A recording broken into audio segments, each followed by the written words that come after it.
Vendredi 13 novembre 2020, bonjour, bienvenue à toutes et à tous. C'est la matinale sur Matin d'Éden. L'actualité, c'est bien sûr la tournée du chef de l'État entamée ce jeudi. Patrice Talon a parcouru plusieurs communes hier jeudi. Savet, Tchaourou, Parakou. Il a prononcé bien sûr quelques discours. Ensuite, beaucoup de messages forts de la part du président Patrice Talon qui appelle par exemple Tchaourou à pardonner. Nous en ferons cas sur ce plateau de Matin d'Éden. Cela a inspiré simplement l'analyse de Laurent Roland-Tonikès ce matin. Patrice Talon, du réformateur intransigeant à l'apôtre de la paix. Ça va être l'analyse dans un instant. Avant l'analyse, bien sûr, la revue des titres, les journaux, les quotidiens parus ce vendredi parvenus dans la rédaction. Nous avons également abordé, chacun y est allé avec l'angle le plus intéressant. En tout cas, on aura le temps de découvrir tout à l'heure les manchettes des quotidiens de ce vendredi. Ensuite, ça va être le mot de l'actualité. Natacha Kofi nous parle aujourd'hui de l'opposition. Opposition, ça va être le mot à découvrir dans son sens étymologique, mais également dans son sens conceptualisé. Nous aurons ensuite le débat avec Massimin Diondo. Il est également écologiste, expert environnementaliste. Il est directeur de la plateforme des ONG qui milite pour l'environnement au Bénin. Avec lui, on parlera de la politique climatique sous Biden. Vous le savez très bien, aux États-Unis, avec l'élection de Biden, quel espoir pour les négociations sur le climat, le climato-sceptique Donald Trump qui, durant tout son mandat, et bien sûr, a rejeté l'existence du réchauffement climatique et a annoncé retirer les États-Unis de l'accord de Paris en juin 2017. Il a fait il y a quelques jours, donc les États-Unis sont sortis officiellement de l'accord de Paris. Qu'est-ce qui pourrait se passer avec le retour peut-être des démocrates au pouvoir? Vous suivrez dans un instant l'analyse de notre consultant environnementaliste, Massimin Diondo. Ensuite, ça va être les rubriques on en parle avec Ahmed Arepa, et puis la page d'espoir avec Frédéric Espoir Roumambou. Voilà donc le menu pour cette édition de Matinée. Encore une fois, bienvenue à toutes et à tous. Laurent Roland-Tonikès, bonjour. Bonjour Corneille Issa et bonjour à tous ceux qui nous suivent ce matin. Nous allons passer sans plus tarder à la première rubrique, la revue des titres. Donc on passe à la rubrique Quoi de neuf, c'est bien cela, mais dans la presse.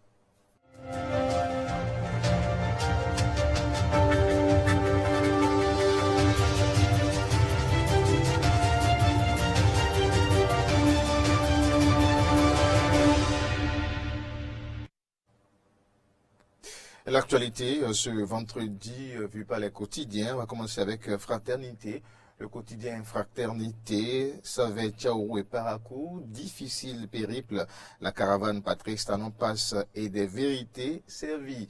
La caravane Patrice Talon passe et des vérités servies. L'heure de la réconciliation a sonné. Pendant les 5 ans, nous avons essayé de donner le meilleur de nous-mêmes. Quelques propos du président Patrice Talon, donc au cours de ces sorties relevées par Fraternité. Ali aussi avec Fraternité, d'autres titres. Ghana, l'ancien président Jerry Rawlings est décédé. C'est Ali aussi avec Fraternité de ce vendredi. Nous allons passer après Fraternité au quotidien le matin.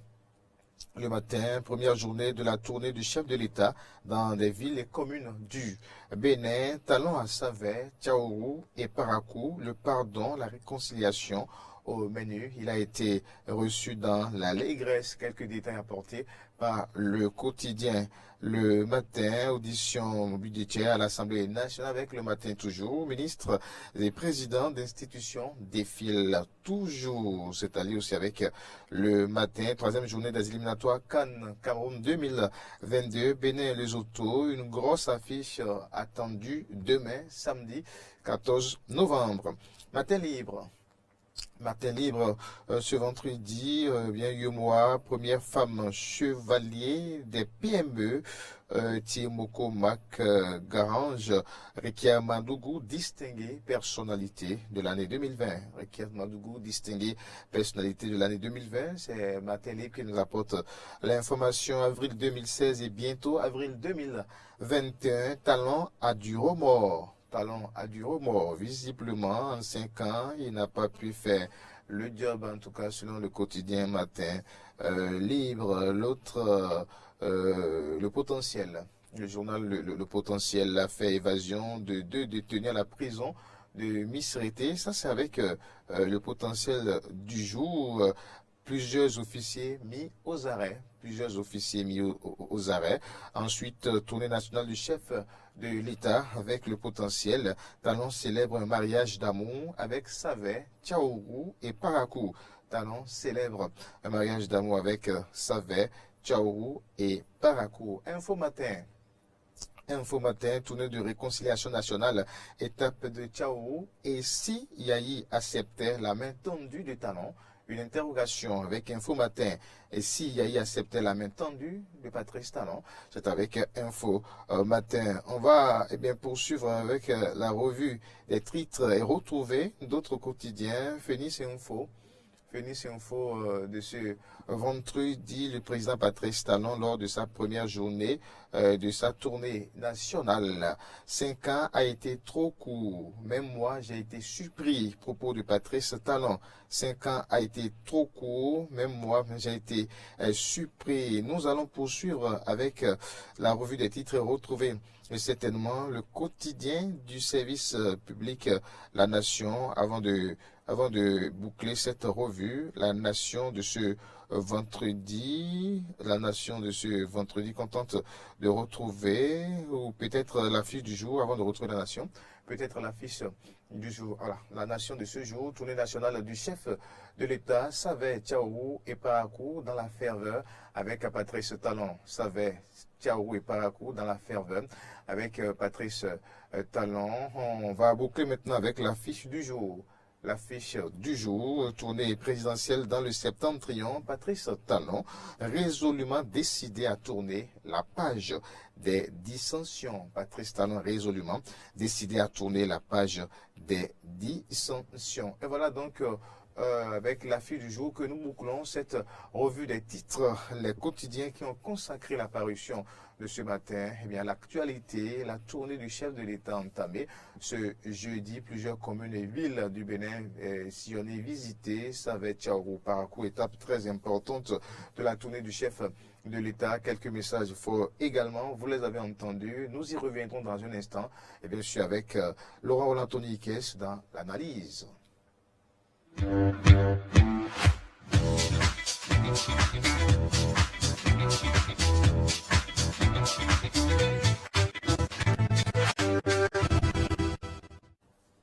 Laurent Rolantoni Ikes, bonjour.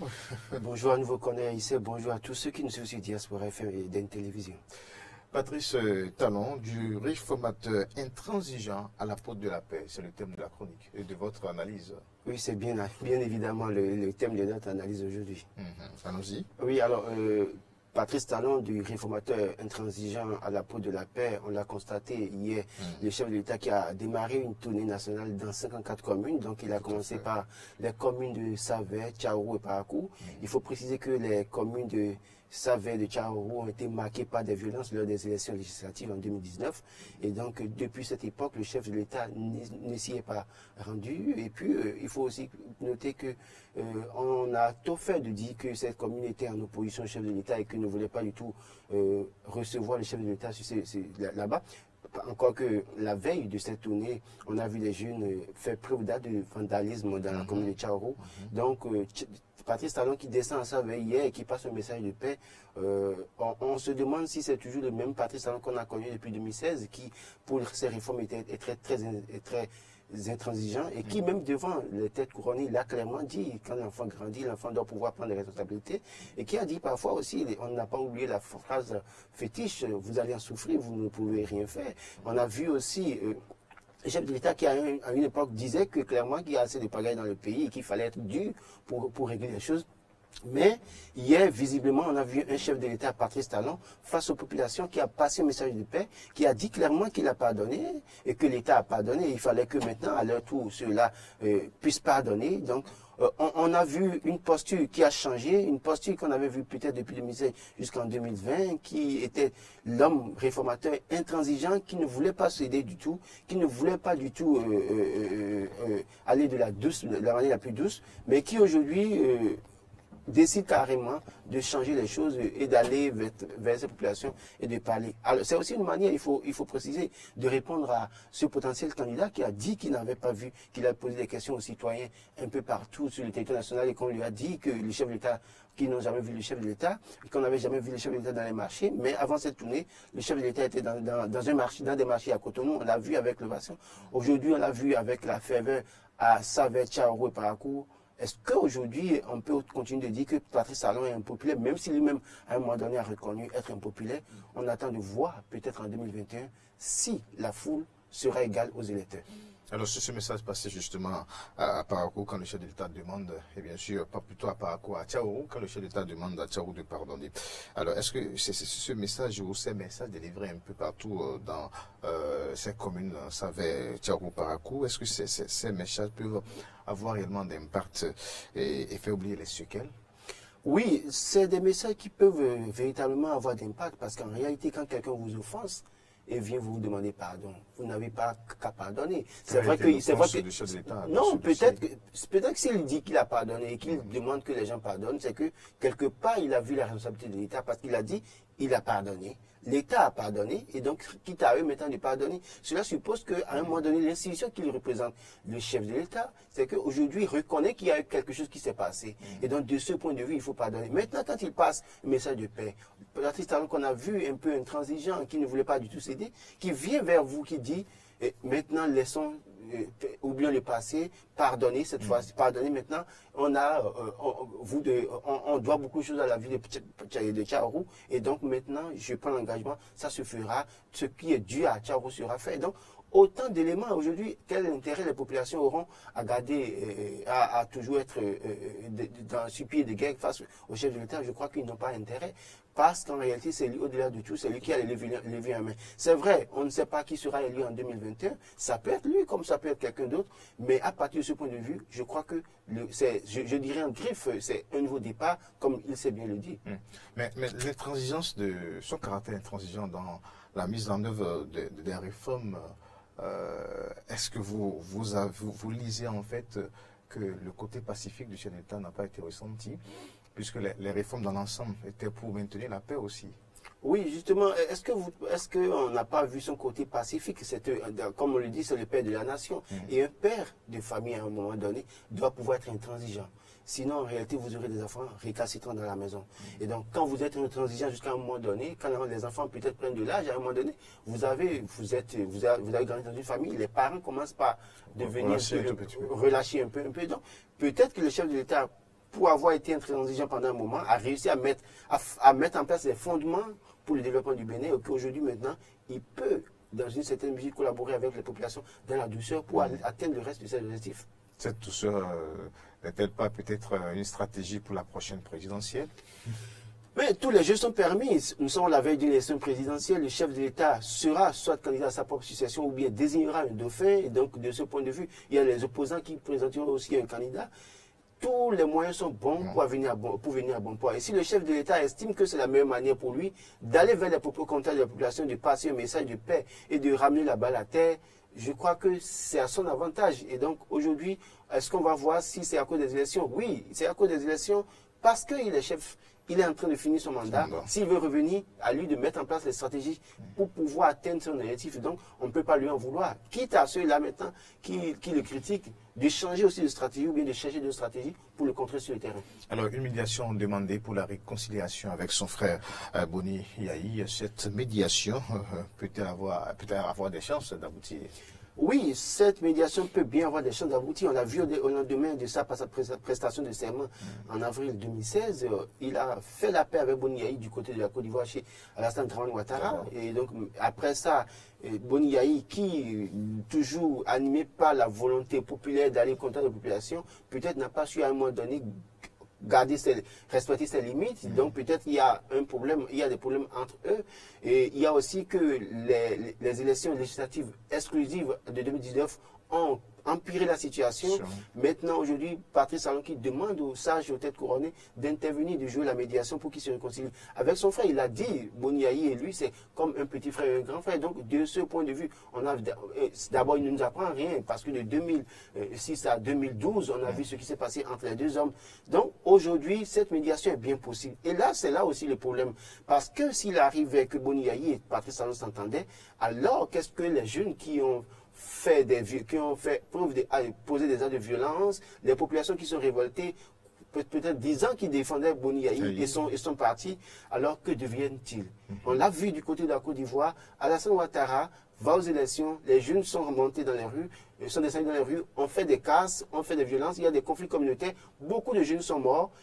Alassane Ouattara est élu, confirmé par la CEDEAO, Alassane Ouattara qui rencontre Bédié pour faire la paix, et de ce point de vue, quelque chose a commencé. Alors ces jeunes qui se sont fait tuer deviennent quoi pour leur famille, et qu'est-ce qu'ils ont gagné? Et donc de ce point de vue, quand on regarde la posture de Patrice Talon qui demande la réconciliation avec Boni Yayi, cela montre, en fait, pour moi, c'est une leçon pour les populations, surtout pour la jeunesse, qui pense qu'il faut se mettre au milieu des intérêts des acteurs politiques, parce qu'à un moment donné, ils pourront s'entendre, mais vous serez les grands perdants.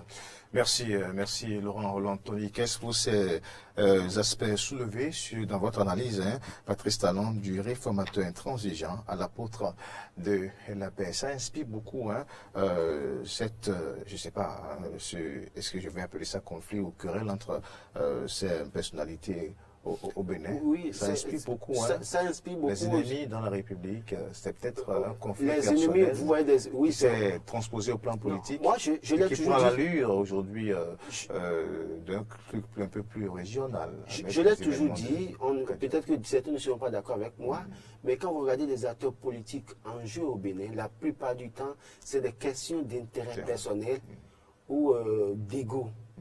Il n'y a pas une idéologie qui est fondamentalement défendue. C'est-à-dire que vous avez les acteurs politiques qui prennent le débat, qui disent que tout ce que l'autre fait est noir. On l'a vu sous Boni Yayi, tous les opposants ont dit qu'il n'a rien fait de bon. Patrice Talon qui arrive aujourd'hui, les opposants, ceux qui étaient ennemis hier se sont rassemblés aujourd'hui maintenant pour décrire Patrice Talon, pour dire que rien n'a été fait de bon, et bien que des choses aient été faites et qu'on voit clairement. Donc, de ce point de vue, on se demande si en réalité les acteurs politiques défendent vraiment l'intérêt général ou bien ils défendent leur intérêt personnel. Du moment où un acteur politique a satisfaction auprès d'un chef de l'État, vous constatez qu'il change de discours. Et c'est ça le message pour les populations. Les citoyens doivent pouvoir comprendre qu'en réalité, on ne doit pas se mettre au milieu des intérêts des acteurs politiques. Il faut faire le discernement. Quand vous pensez qu'un chef ne fait pas bien, il faut aller le sanctionner dans les urnes. Merci beaucoup à vous, Laurent Roland-Tony Ikes, et puis bonne journée à vous. Nous allons continuer à retrouver le mot de l'actualité. Natacha Kofi nous parle aujourd'hui de l'opposition. C'est un peu simplement que Laurent a donné un avant-goût déjà au mot de l'actualité, en parlant bien sûr de la classe politique. C'est quoi l'opposition? Nous allons découvrir ensemble avec Natacha Kofi.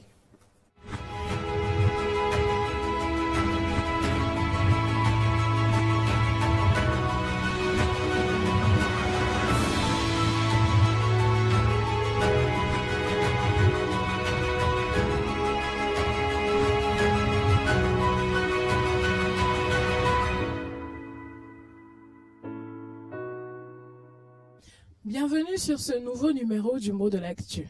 Votre chronique quotidienne qui en 5 minutes vous éclaire sur l'un des mots qui défraient l'actualité béninoise. Opposition. C'est ce mot que nous découvrons aujourd'hui. Qu'est-ce que cela vous inspire donc? Selon le dictionnaire Larousse, l'opposition est la situation de ce qui est en contradiction avec quelque chose, de ce qui n'y est pas conforme, situation de choses ou de personnes qui s'affrontent. Une opposition de caractère, par exemple. C'est l'action de s'opposer à quelque chose, d'y mettre obstacle par sa résistance. C'est également le fait de s'opposer à quelqu'un, de lui résister, d'être plus ou moins hostile ou agressif à son égard.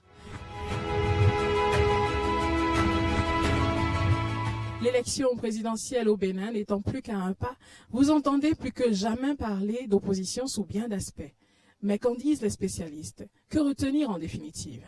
Un opposant, c'est quelqu'un qui qui porte un discours alternatif au gouvernement en place. C'est quelqu'un qui pense que la manière dont le pouvoir en place gère le pays n'est pas bonne et que lui, il a une autre approche des choses, il a une approche de la gouvernance politique. Et donc, c'est quelqu'un qui s'oppose, pour utiliser un terme trivial, et qui a un discours qui est différent de celui qui gouverne. Et dans le contexte actuel, les opposants, moi je peux dire que les opposants c'est les démocrates, c'est ceux qui sont dans le parti démocrate. Les opposants, je peux dire que c'est ceux qui sont dans l'USL. Les opposants, je peux dire que c'est tout le courant politique porté par le professeur Frédéric Joël Aïvo et qui a un discours un peu différent de tout ce qu'on attend. Donc pour moi, c'est ça l'opposition, c'est être capable de dire autre chose et de proposer autre chose, d'être une alternative et de prôner l'alternance au sommet de l'État. La contradiction est au niveau des idées. Ce n'est pas un pugilat, ce n'est pas du combat, ce n'est pas de la bosse, ce n'est pas de la violence, mais c'est au niveau des idées. Par exemple, je pense que dans le domaine de l'agriculture, on doit faire ci. L'autre dit, moi je pense qu'on doit faire cela. Donc c'est au niveau des idées, au niveau des propositions, dans les départements sectoriels, qu'on peut sentir la différence entre un opposant ou quelqu'un qui est de la mouvance. Et ça doit être un combat d'idées dans un pays de civilisation démocratique comme le mien. Je crois que si vous voulez changer de ligne politique, de direction politique, il faut proposer autre chose que celui qui est là. Sinon, si ce n'est pas cela, celui qui est là, si il n'y a pas quelqu'un d'autre qui dit le contraire, ça veut dire que s'il quitte le pouvoir, il va laisser le pouvoir à quelqu'un qui est de son camp. Alors si vous êtes dans le camp opposé, vous voulez le pouvoir, je crois que vous devez avoir le courage de proposer autre chose que ce qu'il propose, de dire autre chose que ce qu'il lui dit. Et c'est ça la vitalité, qui donne la vitalité à la démocratie. Nous voici au terme de ce numéro du mot de l'actu. Merci d'avoir été des nôtres. L'opposition enflamme l'enthousiaste mais ne le convertit jamais. L'opposition, c'est la vie. Je n'oublierai pas de dire merci à celui-là qui assure la réalisation de ce numéro du mot de l'actu, Igor Moutondi. Merci également à Romaric Devauchy, cadreur, pour ce numéro du mot de l'actu. Je vous dis à très bientôt.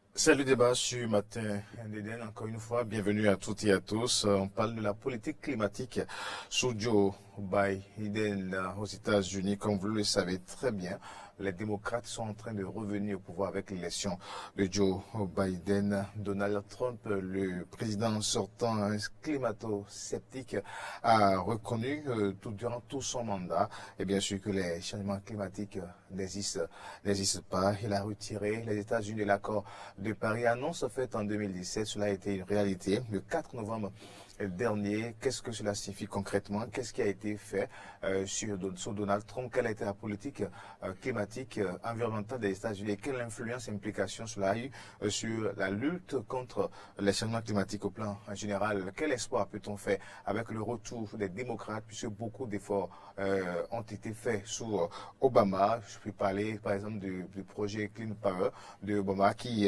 bien sûr invitait les États-Unis dans une dynamique à pouvoir bien sûr abandonner progressivement l'énergie fossile, le pétrole, des projets qui ont été attaqués, sapés simplement avec la gouvernance, l'arrivée de Donald Trump. Aujourd'hui, pour en parler sur ce plateau, nous sommes avec un spécialiste des questions environnementales, expert consultant, Monsieur Marcimen Diondo, directeur de BIZ ONG, mais également de la plateforme des ONG qui militent pour l'environnement au Bénin. Monsieur Diondo, bonjour. Bonjour, merci. Alors, merci beaucoup d'avoir accepté l'invitation et surtout pour la distance. Vous nous êtes venu de Porte-Novo. Oui, Porte-Novo pour nous rejoindre. Nous sommes disponibles dès que vous nous invitez pour la cause environnementale. Alors, Marcimen Diondo, pour planter le décor, quelle appréciation faites-vous de la gouvernance climatique sous Donald Trump? C'est que avec Donald Trump au pays et au pouvoir, on a eu quelques soucis par rapport à la protection de l'environnement et surtout par rapport aux attentes que nous avons pour les États-Unis en matière de la lutte contre les changements climatiques. Vous n'êtes pas sans savoir que les États-Unis sont les deuxièmes pollueurs au monde.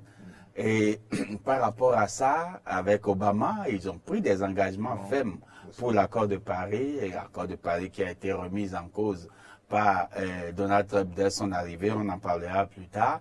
Le développement, sinon je dirais même l'expansion de l'exploitation des énergies fossiles par l'administration Trump, parce que nous devons faire une distinction entre l'administration Trump, qui semble climato-sceptique, parce que même à l'intérieur de l'administration Trump, comme la fille propre du président Trump n'était pas pour le retrait des États-Unis de l'accord de Paris, donc Trump voudrait bien entendu plaire à son électorat.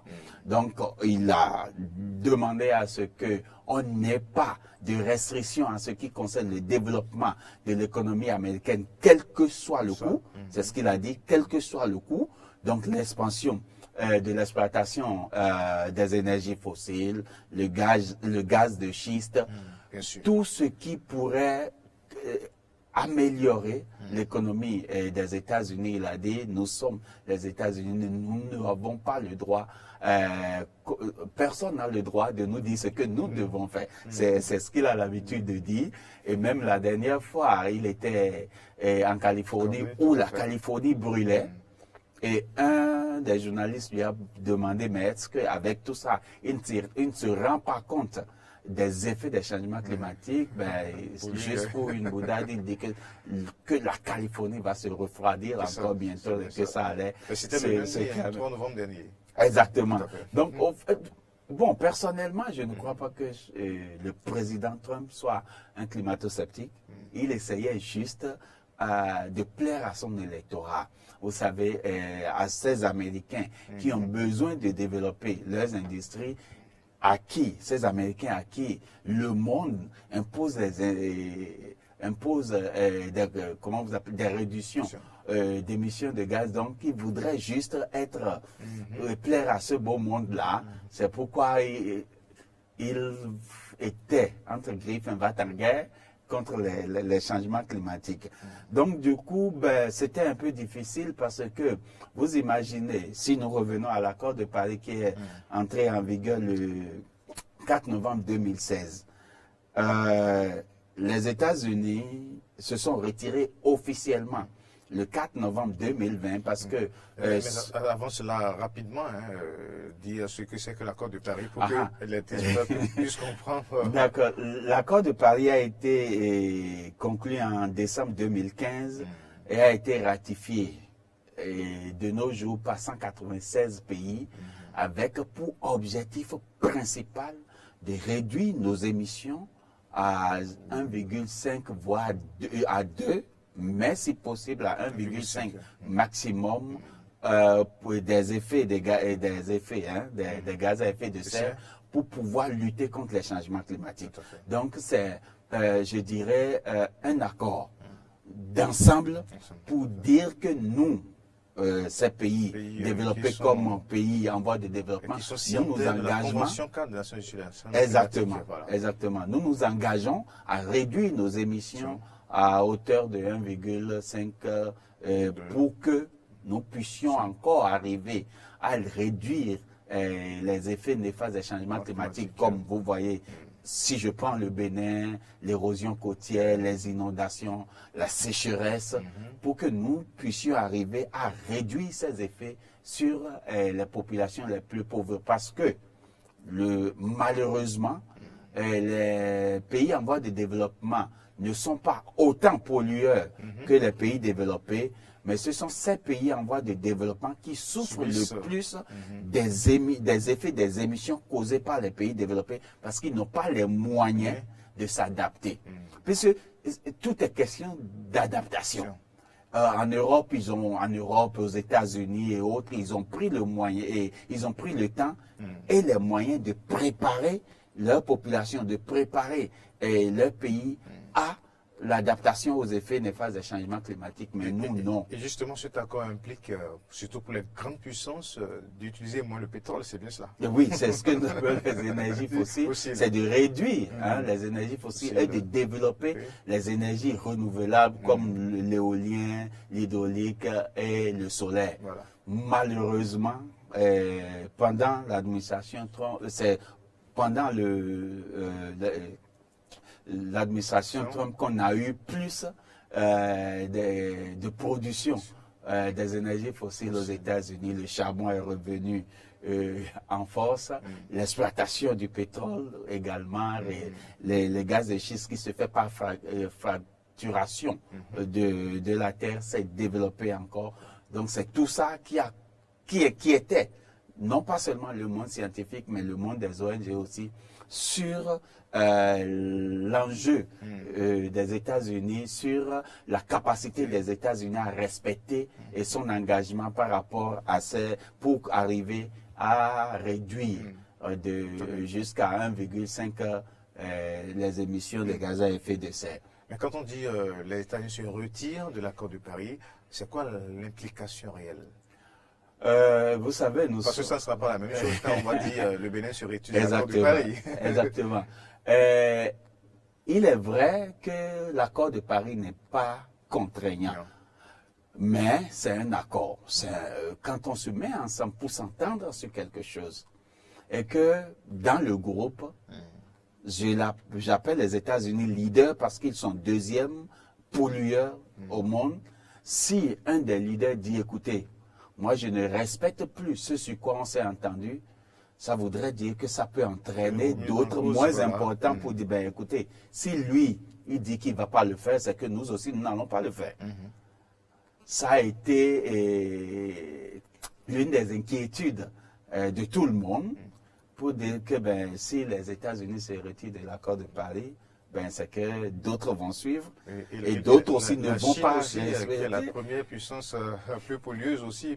Oui, mais heureusement que la Chine a dit, en géopolitique, la Chine a profité du retrait des États-Unis pour se positionner en pays propre, pour dire que, en leader, voilà. pour dire qu'avec la France et l'Union européenne, qu'ils maintiennent leurs engagements et que c'est la Chine maintenant qui prend le bâton de pèlerin pour dire qu'ils s'engagent à réduire les émissions. Mais sur le plan financier, évidemment, le retrait des États-Unis de l'accord de Paris implique la non-implication et implique la non-contribution des États-Unis au secrétariat de l'UNFCCC, au secrétariat de l'accord sur les changements climatiques. Évidemment, s'il se retire, c'est qu'il ne contribue plus financièrement. Donc on a eu cette répercussion. Mais puisque c'est le secrétariat qui finance la préparation des pays en voie de développement, le secrétariat et aussi d'autres pays, donateurs évidemment, contribuent à la préparation des pays en voie de développement et leur apportent de petits soutiens pour les aider. Mais si les États-Unis n'y contribuent pas, c'est que ça n'allait pas aider ces pays en voie de développement. Il y a des pays comme... dans la cagnotte. Ah ben oui, au secrétariat, et si je ne m'abuse, c'était 3 milliards par an. Rien que pour le secrétariat. Et il y a les pays comme l'Inde et l'Indonésie, les Philippines, qui dépendent en partie aussi de ce fonds-là pour se préparer. Le second aspect économique, c'est ces fameux 100 milliards de dollars par an au fonds vert. Et que si les États-Unis se sont retirés, ça voudrait dire qu'ils ont arrêté, bien évidemment, leur contribution au fonds vert. Et le fonds vert qui était prévu pour préparer les pays en voie de développement à s'adapter, à aider aussi leur population à s'adapter, à se préparer à ces différents effets des changements climatique. Donc, le coût, ça, c'est le coût financier. Heureusement pour nous, vous savez, c'est pourquoi je disais de faire la distinction entre l'administration Trump et les États-Unis, parce que dès que l'administration Trump a exprimé son vœu de se retirer de l'accord cadre, et les industriels américains, les gros, ont dit ben non, ils sont environ 170, on dit non, nous continuons à travailler à réduire nos émissions, et avec les géants comme Apple et Amazon, on dit qu'ils travaillent à carrément arriver à zéro émission. Donc à l'intérieur même des États-Unis, ceux qui devraient contribuer à la pollution, on dit, nous ne suivons pas notre administration, nous allons réduire nos émissions parce qu'ils veulent être compétitifs. Puisque le monde parle de réduction des gaz à effet de serre, si eux ne réduisent pas, ça devient un enjeu économique. Donc ils ont décidé de réduire leurs émissions de par eux-mêmes, même si l'administration ne suivait pas.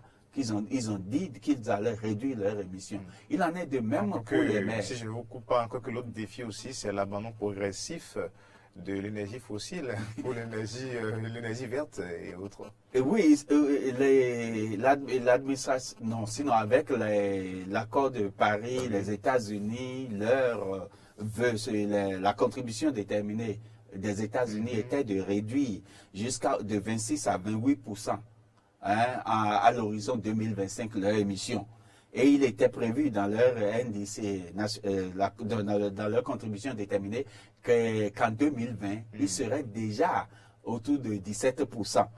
Mais comme ils n'ont pas respecté ça, ça voudrait dire que tout cela ne peut être atteint. Et comme vous le disiez, c'est le développement des énergies fossiles, ce qui a augmenté les émissions des États-Unis. Mais comme je le disais, heureusement, nous avons à l'intérieur des États-Unis des poches de résistance à l'administration Trump qui voudrait se retirer de l'accord de Paris, comme les maires.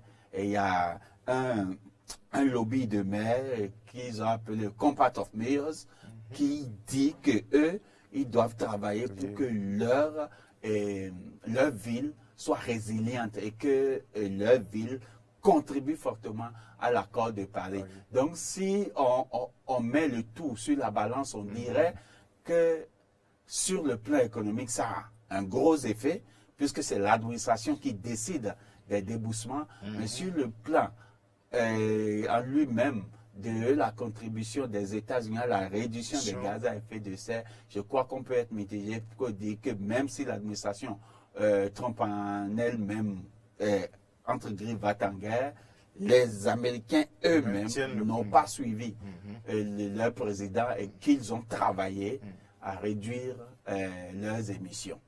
Alors, mais est-ce que tout ce qui a été fait sous Trump aujourd'hui, est-ce qu'on peut avoir de remise en cause de tout ceci avec l'arrivée au pouvoir de Biden? Ah ben oui, c'est une bonne partie de la campagne de Joe Biden a été misée sur la lutte contre les effets des changements climatiques. Il est vrai que la priorité maintenant, tout de suite, c'est de lutter contre la pandémie de la Covid, mais juste après ça, il y aura de relever ce pays.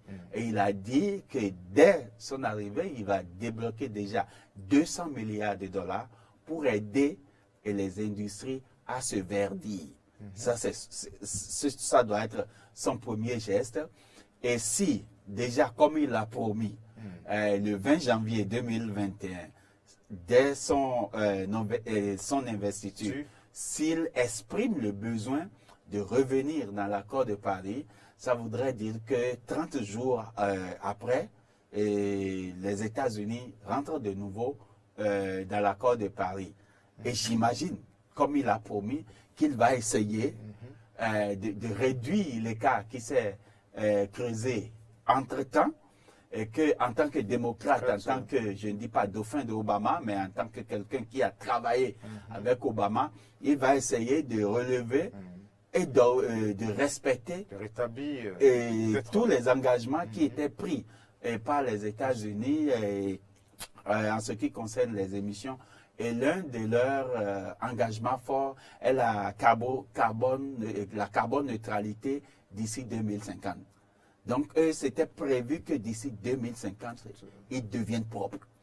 Alors, si, je crois qu'ils ne peuvent pas le faire, mais ils vont travailler à le faire, si vraiment ils s'y engagent et que l'administration, les démocrates, avec Joe Biden maintenant au pouvoir, travaillent à cette carbone neutralité pour 2050, je crois qu'avec les engagements de l'Union européenne, de l'Inde, de la Chine, on peut espérer atteindre la réduction des gaz à effet de serre aux 2 degrés dont nous parlons. Puisque, à l'heure où je vous parle, si nous mettons ensemble toutes les contributions nationales déterminées, on n'arrive pas à atteindre les 2 degrés espérés. Nos émissions actuelles dépassent les 2 degrés que nous espérons. Mais si les États-Unis s'y engagent et que s'ils y travaillent et que l'Union européenne et les autres partis aussi respectent le leur, je crois qu'on va y arriver. Déjà que le Bénin, même si on n'est pas trop pollueur, on n'est pas un pays émetteur. On est plus à carbone. On dit qu'on n'est plus à carbone. Non, mais au fait, le processus évolue, et puisque nous sommes un pays en voie de développement. Et nos scientifiques continuent de travailler sur le sujet. Et d'autres, on trouve que nous avons des tendances de pollueurs parfois. Parfois, nous sommes parfois émetteurs sur des points donnés.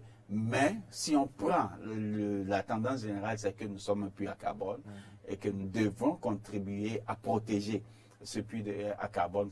Raison pour laquelle nous devons travailler ensemble avec tous les autres pays. Donc le Bénin aussi est en train de réviser sa contribution nationale déterminée pour pouvoir revoir ses ambitions, parce que ce qu'on avait déposé en 2015 pour l'accord de Paris, on est en train de voir est-ce que nous sommes toujours sur la bonne voie, est-ce que si nous respectons ces engagements, si nous contribuons à ne émettre que cette quantité, puisque je n'ai pas ça en tête, est-ce que on est toujours sur la bonne voie ou est-ce qu'on va revoir nos ambitions à la hausse ou à la baisse? Donc, je crois que le processus est lancé pour qu'on puisse savoir où est-ce qu'on en est. Alors, mais l'attitude c'est vrai que vous l'avez démontré tout à l'heure, mais l'attitude de Donald Trump, ça paraît un peu paradoxal, puisque les États-Unis et beaucoup d'autres pays sont confrontés à ces catastrophes ces derniers temps, mais ils continuent d'insister. Ben, ce n'est pas les États-Unis, ça. Vous avez l'Australie, vous avez d'autres pays comme les Philippines, les Émirats arabes unis. Non, je crois que ceux-là, ils pensent d'abord à leur pays. Je ne trouve. Moi, ça ne me choque pas outre mesure. C'est des politiciens qui pensent en premier à leur pays. C'est vrai qu'on peut dire que c'est leur ego. Ils pensent à leur pays d'abord, à leur tissu économique d'abord, et à vous après.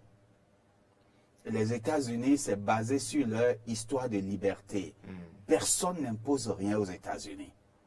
Donc, du coup, c'est pourquoi il y a une bonne frange. Vous voyez, les élections, c'était très serré. Il y a une bonne frange de la population qui a confiance à Trump et qui dit que ce gars parle comme nous l'espérons. Pardon, excusez le terme gars. Mais cet homme parle comme nous le voulons. C'est un des nôtres. Et ils n'aiment pas qu'on leur impose des restrictions. C'est un pays de liberté pour eux et ils ont le droit de faire ce qu'ils veulent. Même à détruire le monde entier, ils s'en foutent. L'essentiel, c'est que ce soit leur volonté et que ça contribue à l'expansion des États-Unis, Make America Great Again, à donner ce pouvoir-là de domination aux États-Unis. Donc, je crois que le président Trump ne fait que sur cette vague pour bien se faire voir des Américains et se foutaient royalement de ce que pense le monde entier de cela. Mais est-ce que ce foutre comme ça des données scientifiques, est-ce que ce n'est pas un mauvais signal pour les petits pays qui sont aujourd'hui, qui subissent beaucoup aujourd'hui? Est-ce que ce n'est pas un mauvais signal? Parce que les changements climatiques ont commencé à être identifiés depuis 1880, paraît-il. Oui, mais je ne crois pas que ce soit un mauvais signal. Parce que on a compris au fait, lors des négociations, tout ce que voulaient les États-Unis ne nous imposait rien. Ils font des concessions tant que ce n'est pas contraignant envers les États-Unis. Donc, lors des négociations, vous avez compris, ils sont toujours les premiers à bloquer. Parce que dès qu'il y a une velléité d'imposer des restrictions, les États-Unis disent non. Vous ne nous imposez pas ça. Et donc, du coup, ça pose un problème. Ah ben oui, ils sont les dominants, ils sont les plus forts. Et vous verrez, ça ne va pas être du gâteau pour Joe Biden parce que il est vrai que la Chambre des représentants est à majorité démocrate, mais le Sénat est à majorité et républicain. Donc, on espère qu'il va vraiment travailler à convaincre les républicains à adhérer à son programme climatique. Sans ça, on aura encore ce qui s'est passé avec Obama, où Obama a été obligé de ratifier l'accord de Paris par décret.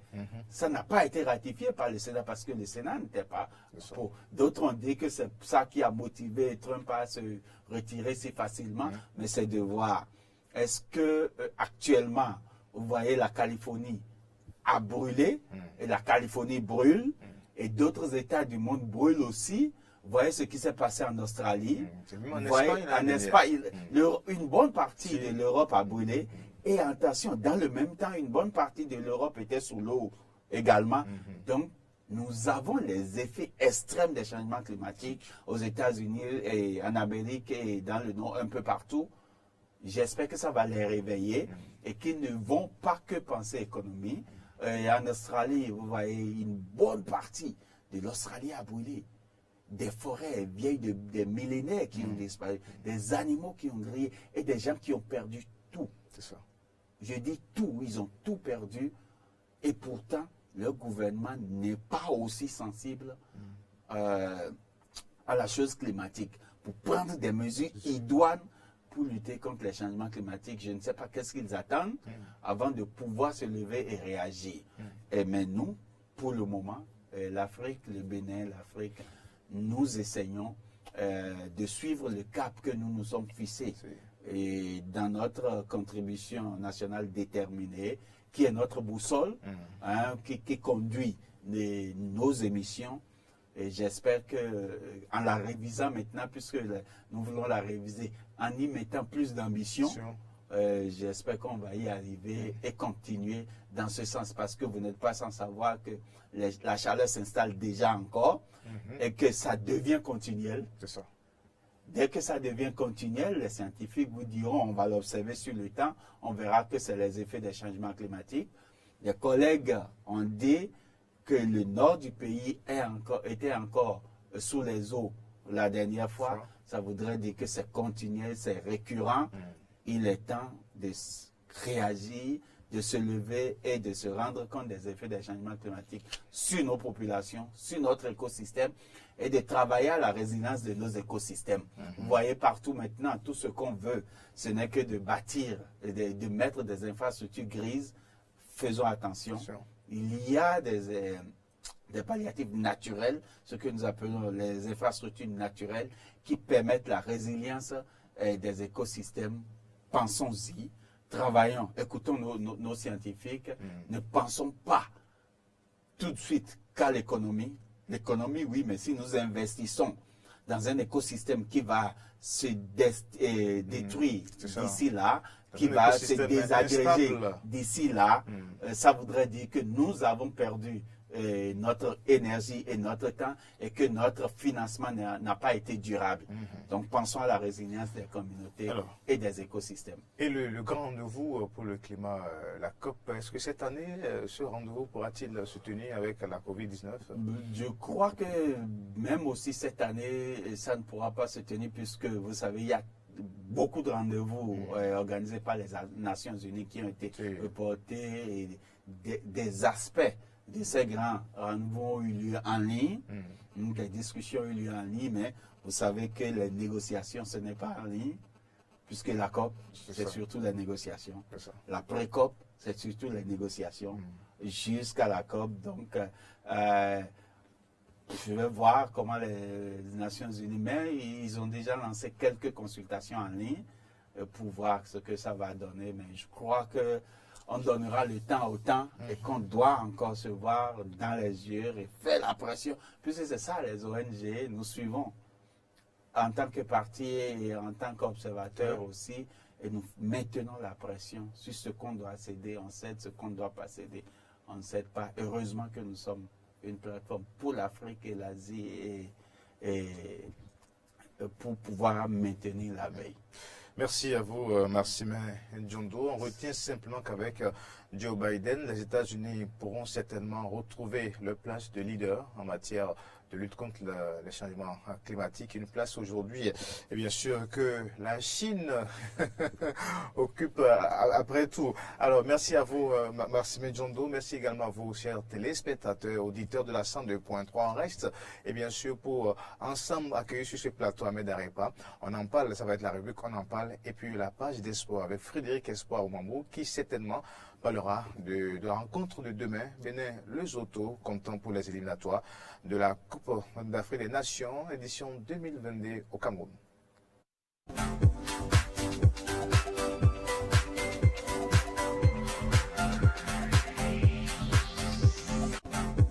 ESM Bénin, École supérieure de management accréditée par l'État béninois, offre des cours en licence et master dans les filières suivantes: banque et finance et assurance, finance, comptabilité et audit, marketing, communication et commerce, management des ressources humaines, système informatique et logiciel, hôtellerie et tourisme, transport et logistique, entrepreneuriat et gestion de projets, etc. Les diplômes ESM Bénin sont homologués par l'État béninois et reconnus sur le plan international. Des formations à la carte avec introduction de l'anglais, parlé et écrit, l'apprentissage du chinois et l'accompagnement psychologique des étudiants.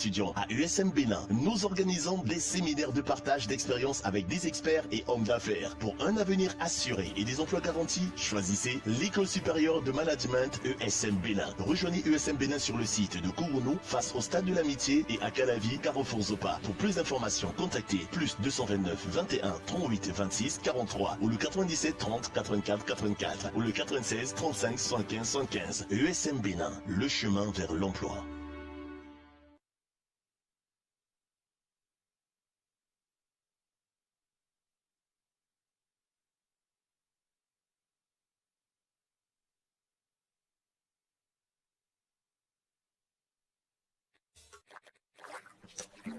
Fais ta part contre la Covid.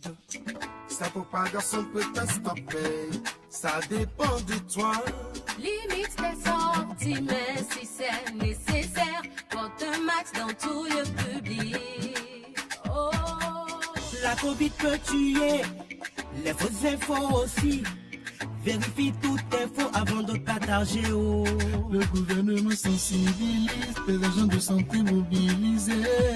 Alors que fais-tu de ton côté pour stopper cette maladie? La COVID-19 peut être stoppée, mais ça dépend de toi et moi. Alors que chacun fasse sa part. Peuple du Bénin, la Covid-19 est une réalité, mais nous pouvons arrêter sa propagation si chacun de nous fait sa part. Ceci est un message du gouvernement en collaboration avec UKAid.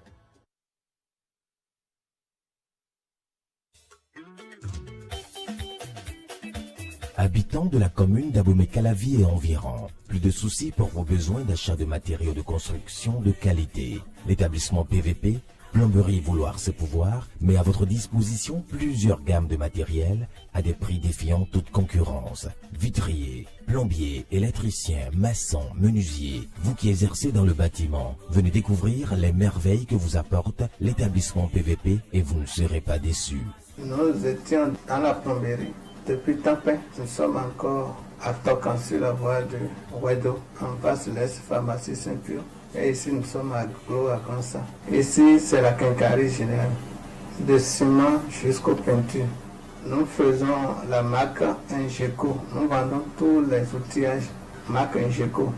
Donc, tout ouvrier qui va rentrer dans PVP à Gansa ont trouvé leurs matériaux. À PVP, c'est la vente des matériaux électriques, des appareils sanitaires de dernière génération, des chauffe-eau solaires et électroniques, des outils de travail de marque internationale Ingeco. L'établissement PVP vous propose également des services de prise en charge de la construction de vos maisons, de la fondation jusqu'aux travaux de finition. Nous avons des équipes ici, de techniciens jusqu'aux peintres. Nous avons une équipe de construction ici et tous ceux qui veulent qu'on leur construise des maisons, quand ils viennent nous voir, on peut s'arranger et quand on va commencer, c'est la clé seulement qu'ils vont prendre. En cette période des fêtes de fin d'année, l'établissement PVP lance une promotion à travers le projet dénommé Construction pour tous. C'est 20% de réduction sur tous vos achats. Parlant du projet Construction pour tous, nous voudrions garantir à toute la population béninoise et surtout à nos frères de la diaspora la construction de leur maison sans stress et sans peur de se faire gruger. Venez donc construire votre maison avec l'établissement PVP pour une durabilité plus sûre. Avec PVP, offrez-vous un bâtiment en or grâce à des matériaux de qualité. C'est la santé que je souhaite pour tous mes clients. Je profite de l'occasion pour formuler des vœux à mes parents aussi, à mes amis, à ma femme et à notre président de la République et les ministres et les députés.